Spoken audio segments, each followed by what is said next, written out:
Bom, pessoal, então, telinha inicial com os assuntos que serão discutidos aqui no vídeo de hoje, os temas do dia, 7 temas no total, 2 deles estão em vermelho porque são os temas em destaque. Os temas em destaque são os assuntos que aparecem no título e na capinha do vídeo. E aqui embaixo um recado que é sempre importante. A minutagem permite que você selecione na linha do tempo o tema que quer assistir, de forma que vocês podem assistir ao vídeo inteiro ou apenas aqueles assuntos que forem do interesse de vocês. Antes de eu entrar no primeiro assunto, deixa eu dar um recado. E, Tiago, se eu não quiser ouvir o recado, o que eu faço? Pode saltar para o primeiro tema, porque, como eu acabei de falar, tem a minutagem aqui no canal que permite que vocês selecionem o que vocês querem ver. Mas deixa eu partir aqui para o meu recado para depois entrar no primeiro assunto. O recado é rapidinho, espero. Coloquei na aba comunidade ontem, coloquei um textinho lá avisando vocês que eu estou reconstruindo um caminho de comunicação alternativo com vocês lá no Instagram. Quem acompanha aqui o canal há um tempinho sabe que eu já tentei ter um canal no Instagram, um perfil no Instagram, e esse perfil foi suspenso, aí eu discordei dos motivos, mas eu me irritei e excluí o perfil porque eu já tenho aí uma experiência ruim com essa empresa Meta, que já deletou um perfil meu, aí sem chance de eu discordar do Facebook, então eu acabei me irritando, naquele momento não quis mais saber do perfil no Instagram, mas o fato é que o que eu postei lá? Eu postei lá as mesmas coisas que eu discuto aqui, a mesma coisa, só que lá a malha é bem mais fina e os bots da OTAN estão a toda. Mas eu percebo aqui que alguns de vocês querem me enviar vídeos, textos, links, e às vezes os comentários aqui não dá porque acaba tendo o filtro da rede aí que não permite links, alguns links. Alguns passam, outros não. É meio seletivo. Aí o que eu decidi? Eu vou tentar novamente ter um perfil no Instagram, vamos ver quanto tempo que vai durar. Eu vou postar menos coisas lá, vou postar com algum cuidado, vou disfarçar um pouquinho mais as postagens e no geral eu vou utilizar mais para a troca de mensagens. Então se vocês quiserem mandar alguma coisa, quiserem fazer alguma pergunta, tem o meu perfil no Instagram novamente, não vale o mesmo porque o outro suspenderam, eu discordei, depois eu mesmo excluí porque fiquei irritado com aquela situação lá. E agora eu estou tentando de novo no Instagram, então se vocês tinham me adicionado antes ou me seguido, né, porque é seguir, por favor, façam novamente, quem quiser, logicamente quem não gosta do Instagram, não precisa, pode continuar assistindo por aqui, o canal continua normal, o centro de discussão é aqui no YouTube, só estou criando uma alternativa para aqueles que querem enviar uma mensagem, fazer uma pergunta. Eu vou postar uma coisinha lá que outra lá, mas não vou centrar o meu trabalho lá porque sei que não vale a pena. Mas apenas estou criando um caminho alternativo. Alguns de vocês me falaram do Telegram. Eu uso o Telegram. Só que muitas pessoas não estão no Telegram. Além disso, lá no Instagram eu encontrei lá uma porrada de gente da velha guarda que eu conheço que só usa o Instagram. Então eu me comunico com algumas pessoas conhecidas, amigos também, que usam o Instagram. Então eu vou tentar me manter vivo lá no Instagram para me comunicar com alguns de vocês e com algumas pessoas que eu conheço. Então as minhas postagens vão ser um pouquinho mais seletivas e eu não vou sair enfiando o pé na jaca lá para ver se eu consigo sobreviver naquela rede.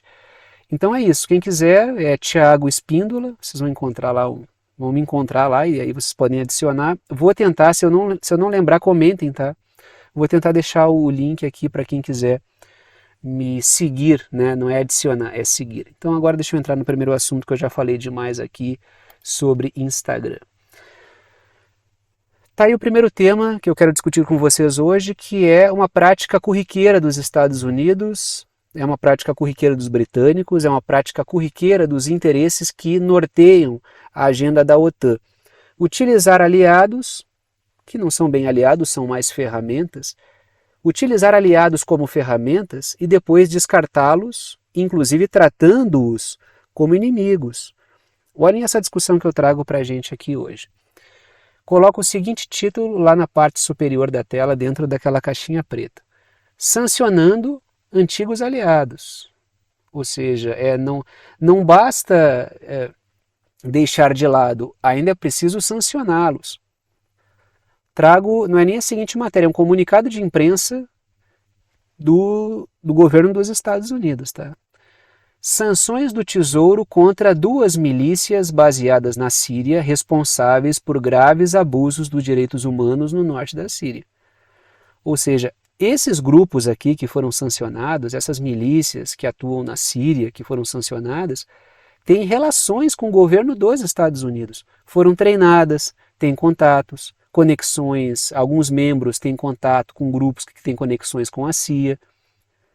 Quando foi para utilizar esses mesmos grupos para desestabilizar ou tentar desestabilizar o governo do Bashar al-Assad para destruir a soberania síria, essas milícias eram parceiras, aliadas. Agora, quando a coisa vira e há uma conjuntura que não favorece a continuidade dessa parceria, os Estados Unidos descartam como se fosse como que eu falo, um bagaço de laranja chupado, e inclusive hostilizam esses grupos aí e impondo sanções. Por que eu falo disso? Porque a gente tem conversado a respeito do governo ucraniano, a respeito do Zelensky. Várias vezes eu falei aqui no canal que uma das coisas que certamente passa pela cabeça do Zelensky toda vez que ele deita a cabeça no travesseiro para dormir é: de que maneira os caras vão me descartar? Qualquer figura política que esteja atuando em parceria com os Estados Unidos deve saber minimamente, ou deve ter um mínimo conhecimento histórico, para saber que os Estados Unidos descartam os seus aliados de uma maneira muito pior do que aquilo que fazem com os seus inimigos. A forma como eles tratam os seus aliados é tão cruel, talvez muitas vezes até mais, do que a forma como eles tratam os seus adversários políticos. Aqui no caso latino-americano, a gente tem o caso do Haiti, né? Quando a gente fala do Haiti, teve o tal do Jovenel Moïse, que foi o presidente do Haiti, figura que foi levada ao poder com o apoio dos Estados Unidos. O cara tentou fazer manobras soberanas, tentou buscar ali um pingo de independência e foi apiado do poder da pior maneira, ele foi assassinado por forças que, logicamente, vão na linha do que os Estados Unidos esperam. Aí o caos se instala novamente no Haiti, o caos vinha, né? O Haiti tem uma história de convulsões políticas, de crises, de golpes, de ditaduras, de intromissões estrangeiras, tem problemas também no campo natural, já que sofre com dramas, com desastres naturais também. Mas o caso do Jovenel Moïse é um caso emblemático de como as mesmas forças que levam ele ao poder o descartam. E agora um caos criado e os Estados Unidos tentando intervir novamente no Haiti.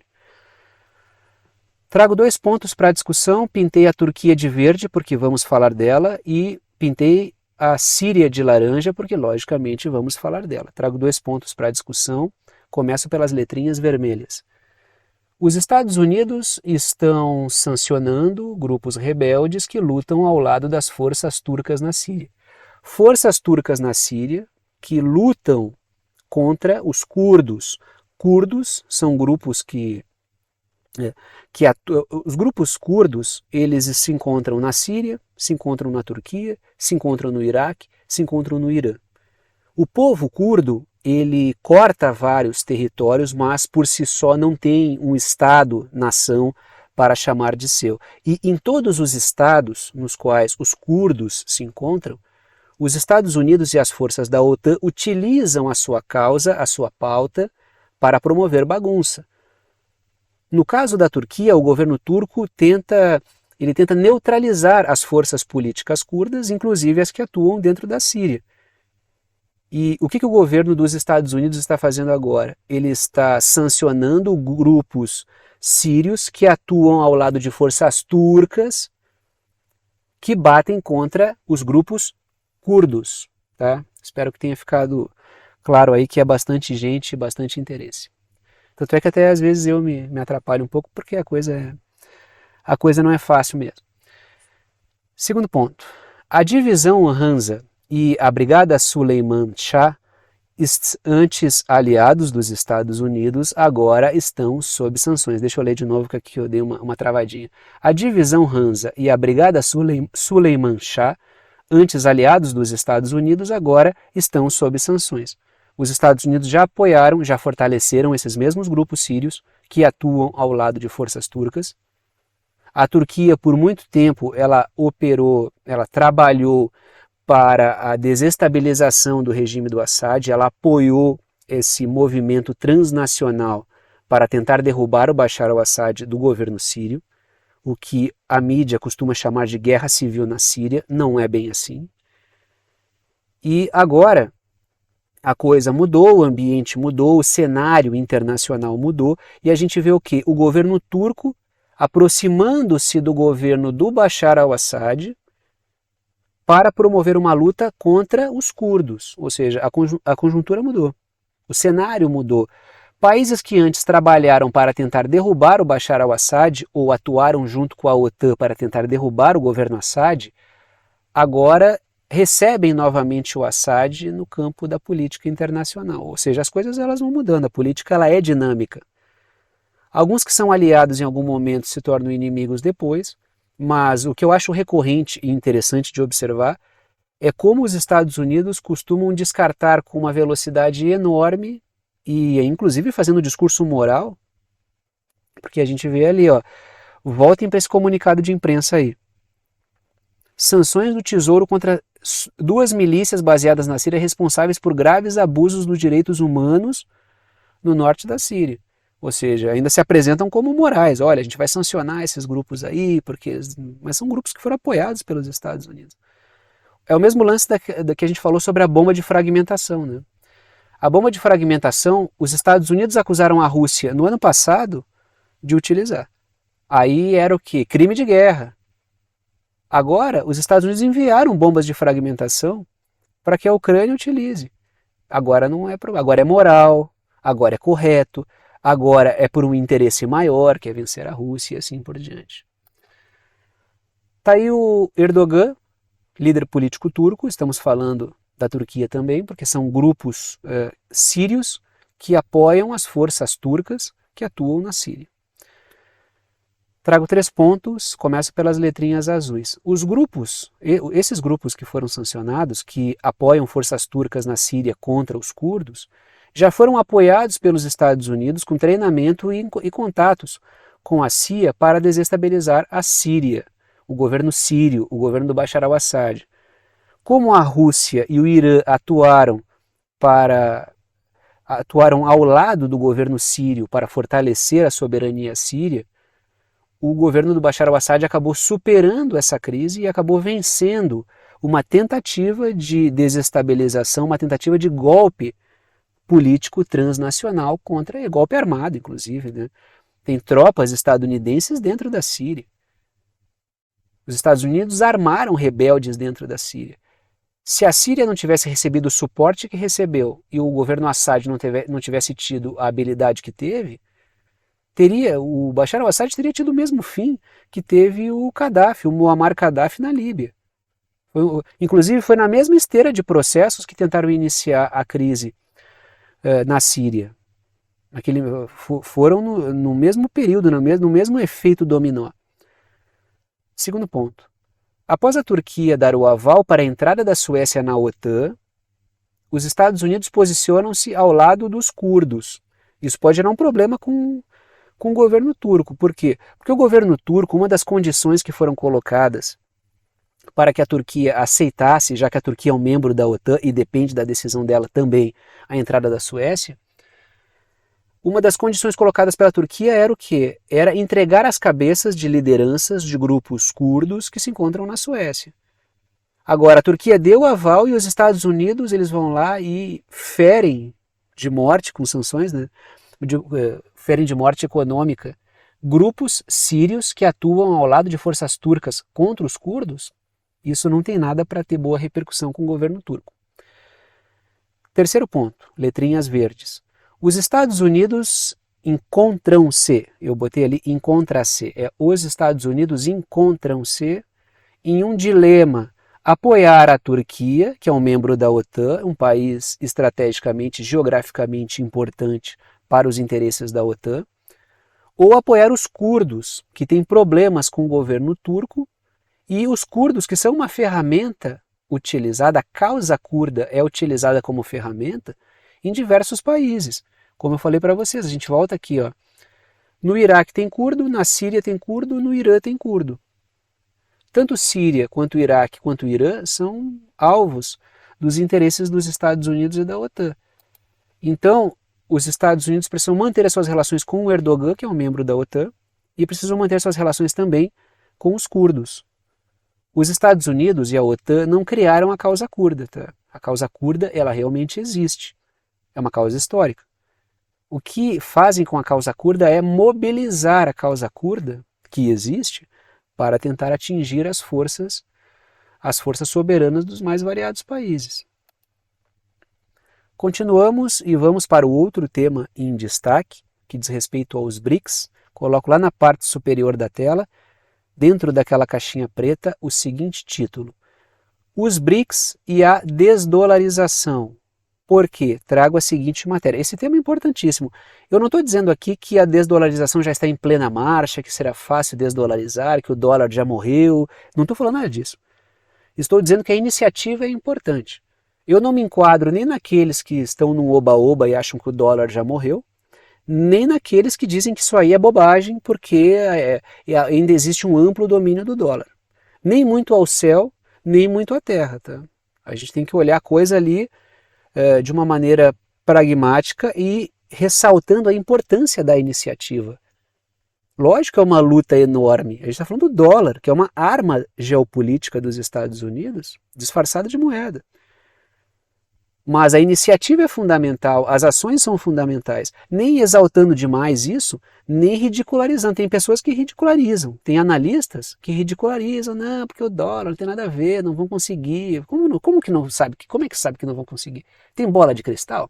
Eu acho engraçado. Não vai dar. Agora falou o Deus de todos os tempos, onisciente, que sabe todas as coisas. Como é que fala uma coisa dessa? É muita irresponsabilidade, entendeu? Consigo próprio, inclusive, com a sua própria imagem, falar, não vai acontecer, é bobagem, é besteira, isso aí é para mim, quem desqualifica um debate assim que ele começa, há muito de ignorância nisso. É um debate importante, e é uma iniciativa fundamental, pode ser que dê errado, mas como é que vai saber se dá errado ou certo se não se iniciar um movimento? Trago a seguinte matéria, o Banco dos BRICS, com sede na China, ou seja, a matéria ela destaca, assim, vai dizer, o banco está no colo da China, porque a China está utilizando os BRICS. Vocês vão ver isso ao longo desses dias de cúpula dos BRICS, que é um dos motivos pelos quais eu estou trazendo aqui esse debate. Que é o quê? Rússia e China usam os BRICS para controlar os outros. Claro, cada um vai tentar fazer a sua, porque isso aqui é geopolítica. Política é assim, geopolítica é assim, o mundo é assim, cada um. Não tem bobo, entendeu? Todo mundo está tentando tirar o seu. Não tá todo mundo ali de anjinho para fazer amigos, né? Não é um episódio da Malhação. O pessoal tá lá só para fazer amizade e pegação, entendeu? Não tem bobo ali. Não sei nem se existe Malhação mais, tá? Quando eu assistia a TV, existia um programa chamado Malhação. A questão é a seguinte, a questão é que cada um tenta tirar o seu, mas existem interesses que convergem, e isso é que é importante. Não é para ser amigo, é para fazer interesses convergirem. A vida é assim, na nossa vida as coisas também funcionam nessa linha.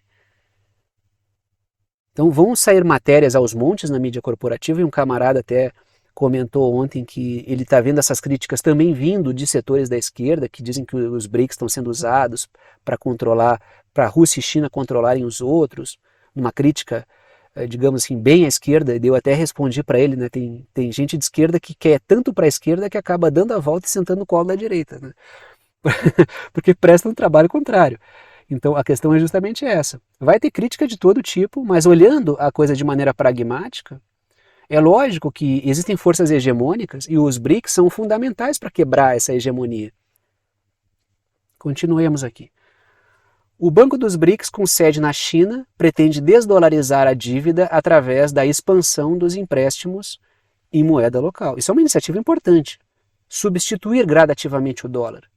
Fazer com que a dívida seja menos baseada no dólar. Mas então eles vão criar dívidas, eles vão escravizar. Pô, mas aí é difícil também, né? Porque a gente está falando de economia real. Na economia real existe gente que empresta e existe gente e empresas e governos, existe um endividamento o endividamento e existe alguém que empresta. Isso é, a economia é isso. Não tem como acabar com isso, entendeu? Então, se existe uma hegemonia do dólar, tanto melhor que apareçam alternativas que reduzam essa hegemonia ou acabem com ela. A menos que tu concorde com a hegemonia. Bom, aí a gente já não tem mais como conversar também, porque ele está defendendo uma hegemonia, aí é outro papo, né? Aí tu está alinhado com interesses hegemônicos, é outra coisa. Mas a iniciativa é importante. Trago 2 pontos, começo pelas letrinhas vermelhas. 30% dos empréstimos serão feitos em moedas dos países membros do grupo. Boa iniciativa. Segundo ponto, em agosto, o banco já vendeu títulos em rands sul-africanos, na moeda sul-africana. E para outubro estão previstas aí a venda de títulos em rúpias, que é a moeda indiana, ou seja, a África do Sul é membro dos BRICS, a Índia é membro dos BRICS, Brasil é membro dos BRICS, haverá em real também, a Rússia é membro dos BRICS e a China é membro dos BRICS. Estamos falando aí dos membros que ainda são, né, as cabeças da coisa toda. Haverá uma expansão dos BRICS, mas ainda não sabemos como isso será feito. Tanto é que é o que está sendo discutido na cúpula e que a mídia está tentando jogar aí uma enorme quantidade de água no chope. Eles estão tentando aguar o chope da discussão dos BRICS aí, jogando, porque tem uma briga, existem divergências. Brigas e divergências são coisas diferentes. Divergir é tentar pegar ideias diferentes e lá no final sair todo mundo junto. Inclusive a política vive disso. Partidos políticos vivem disso.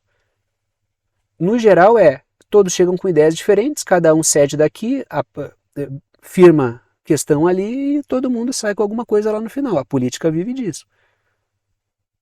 Se não há isso, não há política, não há discussão. Agora, briga é algo que não... Talvez a mídia, repito, a mídia da OTAN não entenda isso porque ela serve à OTAN onde não existe esse tipo de debate.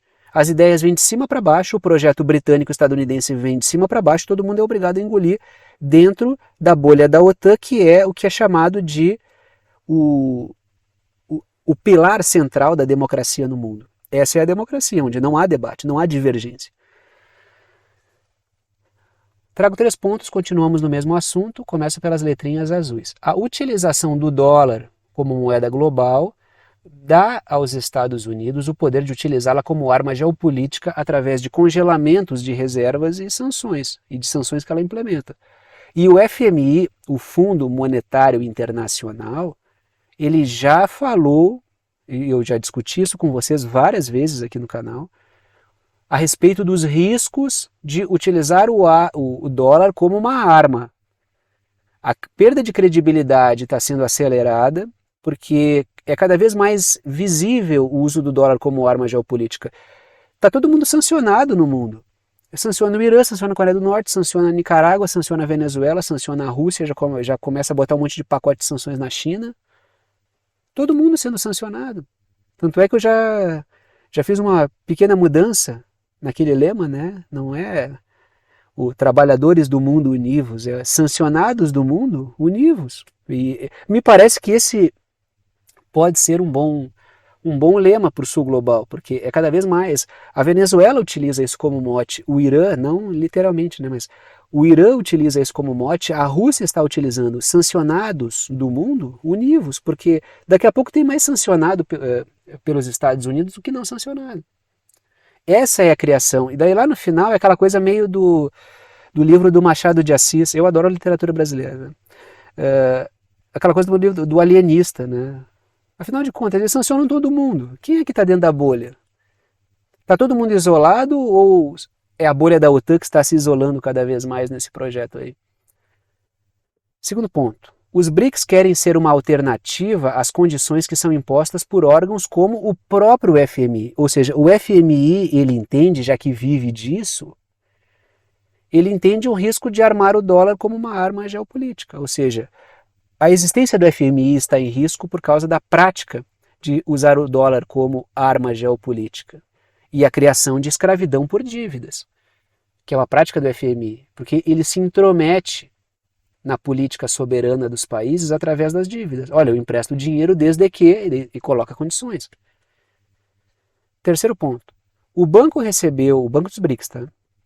O Banco dos BRICS recebeu o pedido de adesão de 15 países e está considerando aceitar 5 novos membros. O Banco dos BRICS, eles têm, não é só os países componentes dos BRICS, tem países associados também.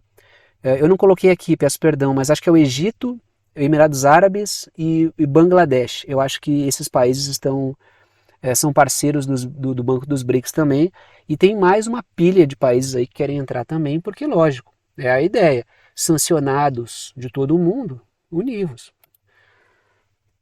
Vamos falar um pouquinho desse movimento do Japão. Essa coisa da corrida tecnológica, que tem, de um lado, um modelo proposto pelos Estados Unidos, baseado no Vale do Silício, e do outro, o modelo tecnológico chinês, que seria a face tecnológica da nova Rota da Seda. Os países estão tentando encontrar o seu espaço. A Índia tenta encontrar o seu espaço, o Japão tenta encontrar o seu espaço, a União Europeia, como bloco, tenta encontrar o seu espaço, porque ninguém quer ser esmagado nessa luta, ninguém quer estar debaixo exclusivamente de um guarda-chuva que não garante a sua soberania. Estamos falando aqui de soberania digital, que é uma das coisas mais importantes. A gente fala de guerra cognitiva, ou seja, blindar a cabeça das pessoas de ataques feitos por meios tecnológicos, e ela já está em pleno curso. A gente já vê a sociedade aí quebrando o pau, a gente não consegue nem conversar no domingo mais por causa de política, ou de pseudopolítica, de polarização. Isso já faz parte de uma certa guerra cognitiva que está instalada. Não há comunicação. Muitas pessoas não adianta ter acesso a certas informações porque elas já não têm mais a capacidade de compreender aquilo. Guerra cognitiva é muito mais do que guerra informacional. Existe a internet das coisas e o funcionamento de infraestruturas através das redes. Ou seja, atacar as redes e atacar as próprias coisas. Então, soberania digital é importante. O que o Japão está buscando aqui? O Japão precisa de minerais raros fundamentais para a produção da infraestrutura tecnológica, de componentes tecnológicos. E o Japão está buscando isso no continente africano. Está aí matéria da Deutsche Welle. A indústria tecnológica do Japão precisa dos minerais essenciais da África. A matéria continua. Tóquio assinou acordos com vários países africanos à medida que a concorrência com a China por matérias-primas e minerais essenciais aumenta. A China tem um diferencial, porque ela não só produz tecnologia porque investiu, como ela também tem no seu território os minerais essenciais. Então a China ela pode consolidar uma cadeia interna importante, que dá segurança para ela. Os países envolvidos estão aí nessas negociações com o Japão, estão aí, que é a República Democrática do Congo, Angola, Zâmbia, Namíbia e Madagascar. Várias pessoas que moram em Angola acompanham aqui o canal, já conversei com algumas delas nos comentários, e ontem estava conversando com uma pessoa pelo Telegram, que me mandou alguns vídeos, e eu agradeço, né, pelos vídeos que foram enviados lá. Então tem bastante gente de países do continente africano de língua portuguesa que acompanha o canal. Eu fico muito feliz com isso. Tem bastante gente de Portugal que acompanha o canal. Tem brasileiros fora do Brasil que acompanham o canal.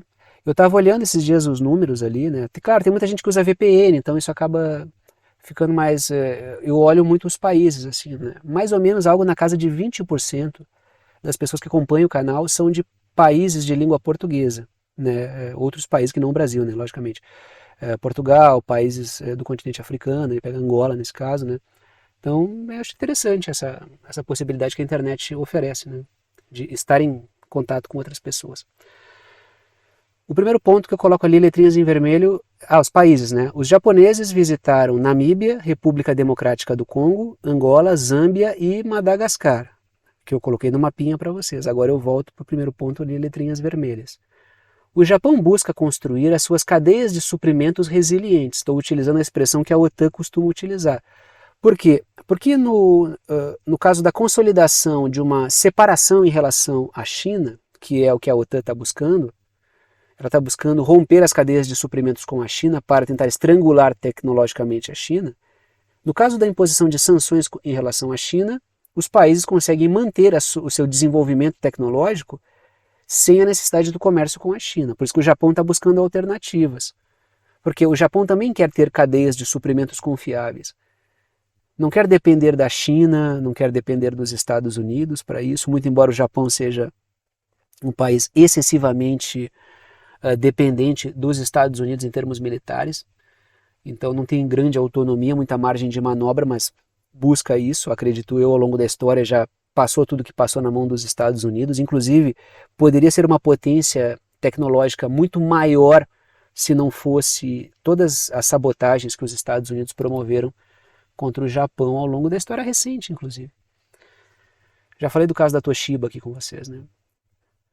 Tá aí o Shinzo Abe porque vamos falar dele, continuamos no mesmo assunto, tá? Trago ali 3 pontos, começo pelas letrinhas azuis. O Japão não quer ficar dependente do modelo de quarta revolução industrial da China. E do outro lado também existe o modelo proposto pelos Estados Unidos. Creio eu que o Japão, com a capacidade e o desenvolvimento tecnológico que tem, está buscando o seu próprio modelo de desenvolvimento tecnológico. É importante que cada país busque o seu. Segundo eu, que normalmente critico o Japão aqui por um excesso de digamos assim, de apego e até as margens do subalterno em relação aos Estados Unidos, essa matéria poderia ter dito o seguinte, né? Que o Japão ele está buscando cadeias de suprimentos também para não ficar dependente dos Estados Unidos. Claro, existe ali a questão da China, porque a China ela tem uma quantidade enorme de minerais raros. Mas o Japão ele busca tornar-se independente da China, mas também dos Estados Unidos. Segundo ponto, a China combina o desenvolvimento tecnológico com a presença de reservas em seu território. Então essa coisa de, a questão das riquezas não é mais importante porque existe a globalização. Até quando? Isso é o que está sendo colocado agora, entendeu? O território, as riquezas naturais não são mais tão importantes, porque a globalização ela colocou fim a isso. E agora que a gente entrou num processo de desglobalização proposto, inclusive, pelos próprios interesses britânicos e estadunidenses, como é que fica? Essa é a grande questão. Os períodos não duram para sempre. A história ela é ultra dinâmica, a coisa vai mudar. Então é preciso se basear em princípios que sejam mais ou menos sólidos e que cortem boa parte dos momentos históricos. Não estou falando aqui de algo transcendental, entendeu? Mas que é preciso algo mais sólido do que um mero momento, assim, né? Algo que é uma tendência de momento. Terceiro ponto. Shinzo Abe, que é o ex-primeiro-ministro japonês que foi assassinado, é um saudoso aí da era Meiji, quando o Japão havia a ideia do Japão grande, né, de um Japão expansionista, inclusive. Né. O Shinzo Abe ele vinha implementando ideias de usar o apoio dos Estados Unidos, mas para se fortalecer. Não sei se a ideia do atual governo é bem essa. Não sei se o Fumio Kishida vai na mesma linha. Acho que não. Mas o Shinzo Abe implementou o Indo-Pacífico livre e aberto, que era uma ideia de conectar Ásia, África e América Latina em uma parceria. Lógico, o Japão aí está buscando recursos, né? Está buscando recursos. Para quê? Para tentar um desenvolvimento soberano. Vamos ver, vamos vendo as movimentações, continuamos no Indo-Pacífico, vamos continuar falando aí de China e o que eu já falei tantas vezes aqui. Trago ali o seguinte título na parte superior da tela, dentro daquela caixinha preta. Agitação no mar da China meridional. E eu vou tomar um pouquinho de água aqui. Agitação no mar da China meridional. Trago a seguinte matéria. O maior navio de guerra da Austrália implantado em exercício nas Filipinas. Pode ter vindo à cabeça de vocês que é um exercício de buchas de canhão. Tanto é que eu já falei várias vezes aqui sobre aqueles filmes, né, aqueles filmes de batalhas que a gente vê de época, que sempre tem o pessoal que corre na frente, gritando, são os primeiros a morrer. Para mim, a Austrália já está no pelotão de frente. Agora cabe ver quem vai fazer parceria com a Austrália. As Filipinas são fortes candidatas. Né? O país Filipinas é um país candidatíssimo a esse posto, porque existe um nível de intromissão Yankee enorme ali dentro, de entrelaçamento, não sei se as Filipinas conseguem fugir disso. Mas o fato é que Filipinas e Austrália estão fazendo exercícios conjuntos. Trago 2 pontos, começo pelas letrinhas vermelhas. Militares dos Estados Unidos na Austrália também participaram dos exercícios. Óbvio, também estão participando dos exercícios. Óbvio que os Estados Unidos estão metidos aí. Eu pintei Filipinas, Austrália e China porque lógico que o objetivo dos exercícios é preparar-se para confrontar a China. Segundo ponto, os Estados Unidos têm explorado tensões no mar da China Meridional, que são reivindicações das Filipinas, já falei sobre a questão do mar da China Meridional algumas vezes ali, que tem águas reivindicadas, recifes, né, ilhas ali que são reivindicadas por países diferentes, existe uma disputa ali, então os Estados Unidos estão explorando essas divergências territoriais para conseguir gerar um atrito. Estão explorando a questão das Filipinas, inclusive os Estados Unidos eles têm uma parceria que garante o direito a fazer uma espécie de guarda costeira das Filipinas. Trago 3 pontos, continuamos no mesmo assunto, letrinhas azuis. Exercícios promovidos por Estados Unidos, Japão e Austrália também ocorrerão nos próximos dias. Então daqui a pouco os caras estão se batendo. É tanto exercício acontecendo ao mesmo tempo que daqui a pouco os caras vão se cruzar e vai dar guerra dentro do próprio exercício entre os aliados ali. Porque a intensificação dos exercícios, ela parece que ela pressagia que existe uma proximidade do próprio conflito real. Falei várias vezes da questão do Báltico, da questão do Mar Negro, e isso ocorreu pouco antes de começar o conflito na Ucrânia e todas aquelas crises envolvendo a questão energética no Mar Báltico. Exercícios são normais, os países fazem, eles se preparam para uma possível guerra, tem que estar sempre preparado. Mas a intensificação ela é reveladora. Segundo ponto, os Estados Unidos estão tentando aparar as arestas entre Japão e Coreia do Sul para aprofundar as parcerias e exercícios militares entre os dois países e uma parceria trilateral que eu já discuti com vocês aqui. Por isso que eu pintei aí Coreia do Sul e Japão e a China lá em laranja, porque temos algo do tipo Coreia do Sul, Japão contra a China, sempre a China como alvo. E terceiro ponto, letrinhas verdes, um conflito na região, é importante relembrar sempre, geraria uma crise global e um apagão tecnológico. Eu quero que tenha esse conflito logo. Vai doer, mesmo distante, vai doer, né? Até já falei aqui sobre questão de preparar-se para isso. Façam tudo o que vocês quiserem antes desse conflito começar, porque se começar e quando começar, a coisa vai ficar feia. Por falar em conflito, tanto é que um dos termos mais pesquisados aí, eu estava olhando na verdade eu fui abrir o Google e fiquei meio irritado, porque eu sempre olho a previsão do tempo. Aí a minha pesquisa ali não apareceu a previsão do tempo como primeira opção, que é onde eu aperto. Apareceu as palavras mais pesquisadas. Eu falei, pô, que droga, eu gosto de clicar aqui na previsão. Aí eu vi Kim Jong-un, ou guerra termonuclear, ou bomba termonuclear, era essas expressões que estavam ali. Ou Coreia do Norte, termonuclear. Eu falei, vou clicar para ver o que é. Aí eu caí nisso aí, que é o que? O Kim Jong-un faz um alerta. Olhem a matéria. Exercícios Estados Unidos e Coreia do Sul podem desencadear uma guerra termonuclear, diz o governo da Coreia do Norte. Está aí a Coreia do Norte no mapa e eu trago os 2 pontos. Começo pelas letrinhas vermelhas. O governo norte-coreano disse que os exercícios militares dos Estados Unidos com a Coreia do Sul são uma preparação para invadir e tomar o país, derrubando o governo norte-coreano. Lógico que depois eu vou falar sobre a resposta norte-coreana, isso aí em termos práticos. Não é assim uma nota, né? Emitiu uma nota dizendo que não é para fazer. Não, o governo norte-coreano vai lá e faz uma coisa, entendeu? Se a ação é prática contra ti, a resposta tem que ser prática também. Se tu está sendo alvo de uma ação, tu só consegue repelir com uma ação. Não dá para repelir com... O que faz com que muitos setores políticos hoje estejam adormecidos é que eles são agredidos concretamente e respondem narrativamente, verbalmente. São coisas de substâncias diferentes. O que pode repelir a força é uma força maior. É assim que funciona a vida no geral. Eu fui agredido e eu vou xingar no Twitter. Não vai rolar. Tá? Você sabe muito bem do que eu estou falando. Tá? Então, o segundo ponto que eu coloco aqui. O governo também destacou, o governo norte-coreano, que a parceria trilateral pode desencadear uma guerra. Qual é a parceria trilateral? Japão, Coreia do Sul e Estados Unidos.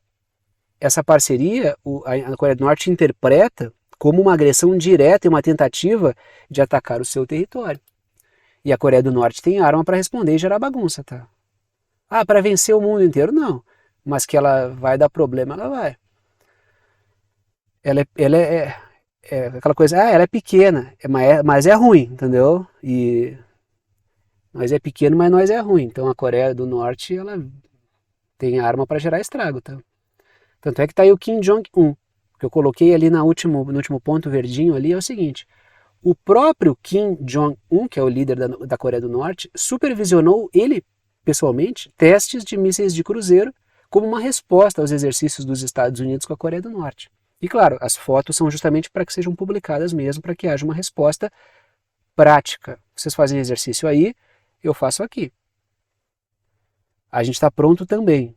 Agora eu volto lá para as letrinhas azuis. Certamente a China não ficará de braços cruzados diante de uma ofensiva contra a Coreia do Norte, já que a existência da Coreia do Norte equilibra a correlação de forças da região. A Coreia do Norte gera problemas, ela gera medo para a Coreia do Sul e para o Japão, entendeu? Então a China não está sozinha ali no meio daquela bagunça toda. A China é poderosíssima, mas ela precisa também de aliados. Segundo ponto. Uma participação chinesa em um conflito pode servir de ensejo para sancionar o país. Ou seja, uma participação chinesa defendendo a Coreia do Norte pode gerar motivos para sanções contra a China, que é o que a bolha da OTAN quer. Justamente por isso, já que a China não escorrega na casca de banana de cair em provocação, podem provocar a Coreia do Norte para levar a China para dentro de uma situação. E essa pode ser a jogada, entendeu? Agora um assunto que a mídia corporativa está explorando bastante. Parece que nos últimos anos a mídia corporativa decidiu descobrir, né, como se tivessem descoberto fogo, que a Arábia Saudita promove abusos. Porque antes, quando a Arábia Saudita era unha e carne com os Estados Unidos, não se falava nada da Arábia Saudita. Bastou o governo saudita sair um pouco do script da OTAN, pronto. Descobriram que existem problemas na Arábia Saudita. É uma monarquia absolutista, meu Deus, mas quando é que o governo saudita foi diferente disso aí? Só agora, então, é isso. Descobriram todos os problemas do mundo na Arábia Saudita, que esquarteja jornalista, que mata migrante. Só agora que descobriram isso. E com raiva, né? A gente vê os articulistas, aquele pró-OTAN, que antes nunca falavam nada sobre a Arábia Saudita, agora espumam de raiva. Críticas certas pelo motivo errado, né? Então, vamos lá. A Arábia Saudita mata migrantes etíopes e outros migrantes também, mas sobretudo etíopes, tá? Trago uma matéria da Human Rights Watch, né? A Arábia Saudita, assassinatos em massa de imigrantes na fronteira com o Iêmen. Em boa parte, o conflito no Iêmen é uma responsabilidade, tanto da Arábia Saudita quanto das forças da OTAN, dos Estados Unidos, que alimentam esse conflito. Tá? Então, os assassinatos em massa de imigrantes na fronteira com o Iêmen, boa parte deles etíopes, abusos sistemáticos de etíopes podem equivaler a crimes contra a humanidade. Ou seja, uma das raras falas da mídia corporativa a mídia televisiva falou sobre isso aqui, a respeito do Iêmen, que muito pouco aparece nas matérias da mídia corporativa. Estão aí os envolvidos na discussão, a Arábia Saudita em verde, Iêmen em amarelo e a Etiópia em laranja. Trago 3 pontos, começo pelas letrinhas vermelhas. O governo saudita estaria assassinando migrantes não do Sudão, migrantes da Etiópia. Me perdoem, tá? Isso aí eu estava pensando no Sudão na hora que eu falei, porque o Sudão também vive. Muitos dos assassinatos devem ser, inclusive, sudaneses. Porque o Sudão vive uma crise ali por causa de uma disputa de facções militares que estão numa guerra terrível dentro do Sudão, mas eu peço desculpa, tá? São assassinando migrantes da Etiópia que entram pelo Iêmen. Tá? Então o Sudão também vive um drama humanitário pavoroso. Tá? Segundo ponto, guerrilhas estimuladas pela OTAN, inclusive, confrontam o governo etíope, que vinha melhorando as suas relações com a economia chinesa, com o governo chinês. E aí o que se decidiu? Decidiu-se por atacar o governo etíope, fragilizá-lo e muito com o apoio da OTAN. Ou seja, a OTAN é corresponsável não só pelo que acontece na Etiópia, pelo que acontece no Iêmen, como por também armar o próprio governo saudita. A mídia pró-Estados Unidos fala da Arábia Saudita, mas os Estados Unidos são um dos grandes parceiros militares da Arábia Saudita, entendeu? E aí isso pouco se fala. O Biden, ele criticou tal coisa, o Biden, ele, na campanha, ele criticou a Arábia Saudita, mas na prática ele fortalece o governo saudita. A indústria bélica dos Estados Unidos ganha um monte de dinheiro com a Arábia Saudita. Se agora os Estados Unidos estão tendo problemas de relações diplomáticas com a Arábia Saudita, isso é uma mera eventualidade na sua história. Talvez quando os Estados Unidos reatarem suas relações de amor eterno com a Arábia Saudita, talvez a mídia pare de falar novamente da Arábia Saudita, como não falava antes. Quem acompanhava o noticiário antes não se via falar de nenhum problema na Arábia Saudita. O problema no Oriente Médio era o que? Era o Irã, era o Iraque, era a Síria, eram os palestinos, mas nunca, em hipótese nenhuma, era a Arábia Saudita. Parece que a Arábia Saudita nem existia. Assim. Parece que era uma espécie de campos elíseos no meio do Oriente Médio. Aí a gente volta não, né? A gente continua na região, fala da Turquia e do Níger ali, falamos do... Não, estou saindo do Oriente Médio, né? Se bem que eu estava falando da Etiópia, estava no continente africano, né? Então, vou continuar a falar. Se eu falava de Etiópia, agora eu vou falar do Níger aqui, tá? Vamos continuar no continente africano.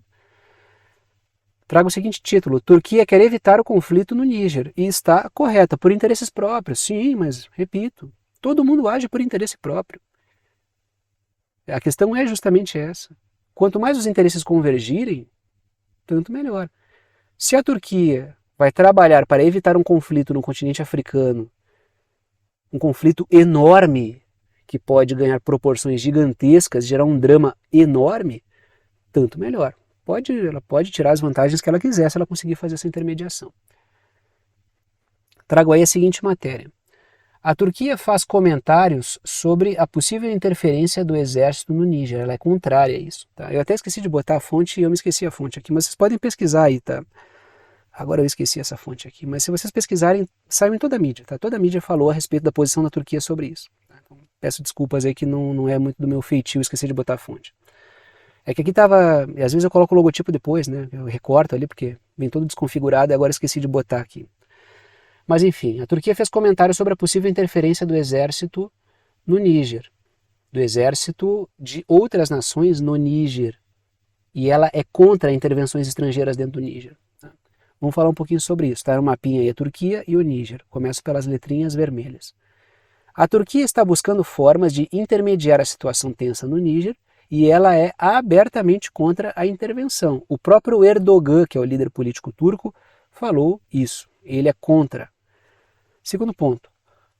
Erdogan disse que a proposta de intervenção militar no Níger, por parte de outras nações da África Ocidental, é inaceitável, porque gera uma enorme instabilidade regional.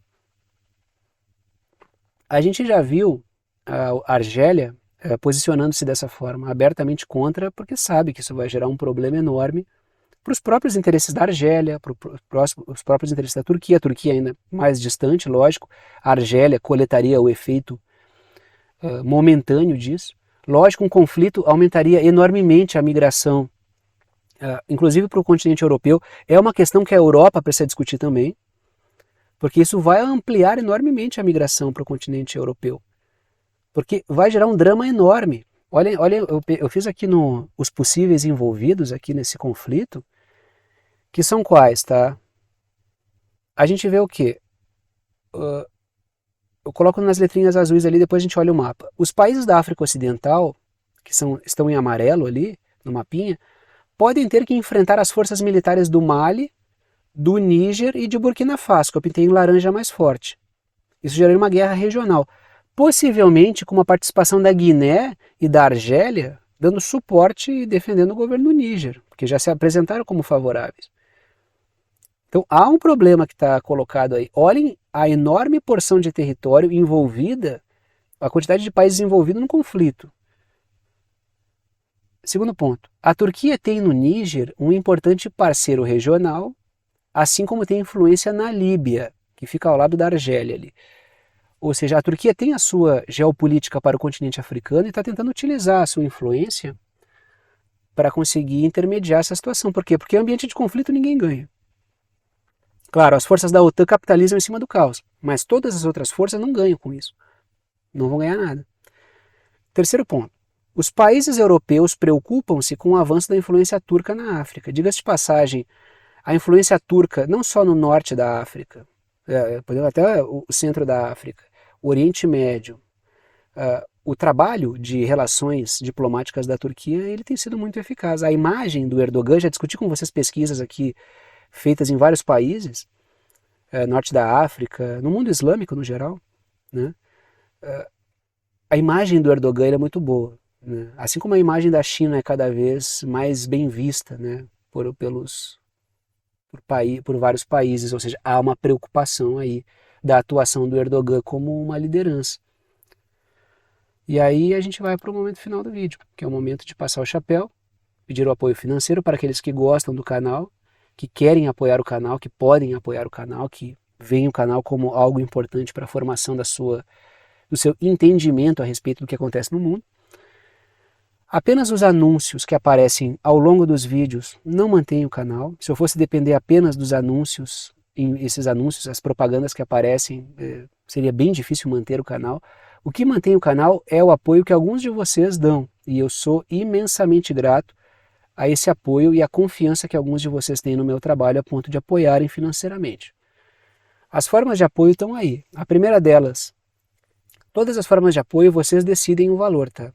É uma ajuda solidária, ajuda quem pode, ajuda quem quer e ajuda com quanto quiser. Primeira forma de apoio é via boleto bancário ou cartão de crédito, ajuda mensalmente pela plataforma Apoia-se, que é uma plataforma de apoio financeiro, está aí o site do Apoia-se. A segunda forma de apoio é através do Pix. A chave Pix que eu uso aqui é uma chave de e-mail. Tem gente que usa o número do telefone celular, o número do telefone como chave Pix. Tem gente que utiliza o número do CPF como chave Pix. Tem gente que utiliza o número do CNPJ. Eu utilizo o e-mail. Se lá na chave Pix vocês colocarem pixverdadeconcreta@gmail.com, pixverdadeconcreta@gmail.com, vai aparecer o meu nome, que é Thiago, e vocês podem fazer a doação no valor que vocês quiserem. Tá? E a terceira forma de apoio é aqui pelo YouTube, pelo botão Seja Membro, que fica embaixo do vídeo. Aí tem algumas faixas de valor ali que vão do 8 a 80, literalmente, porque a rede exige que eu coloque faixas de valor. Então, todas as três formas são muito bem-vindas e eu sou imensamente grato a todos que apoiam, seja lá de que maneira for. Vou parando por aqui e tchau para vocês.